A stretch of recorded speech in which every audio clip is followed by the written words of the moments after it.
Assalamualaikum guys, saya nak review motor ni, motor Vanguard 250 daripada Avetta. Okay, ni model SE.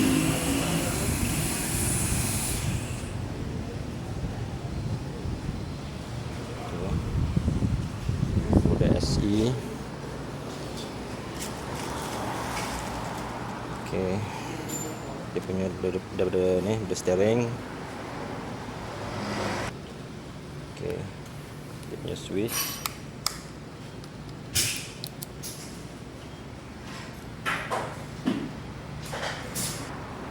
Meter digital.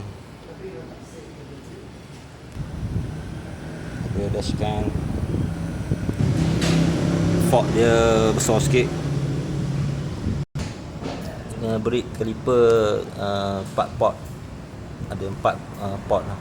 Kiri dan kanan, dalam dan luar.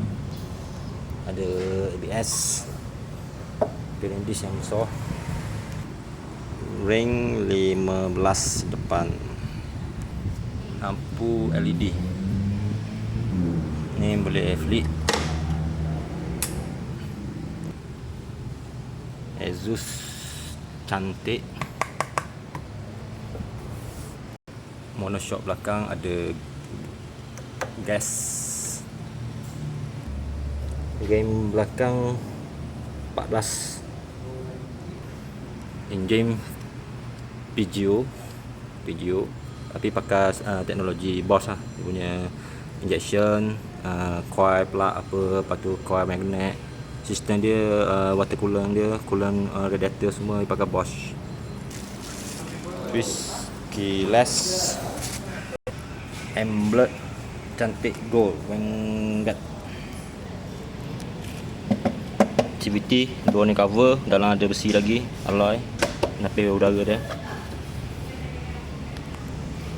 Mounting yang besar ni, mounting enjin. Brake disc belakang dia belah dalam, brake disc belah dalam. Lampu cantik, lampu neon signal. Ni steering boleh laras, dia ada pelaras, ada USB, windshield boleh laras sebelah ni. Terbaik,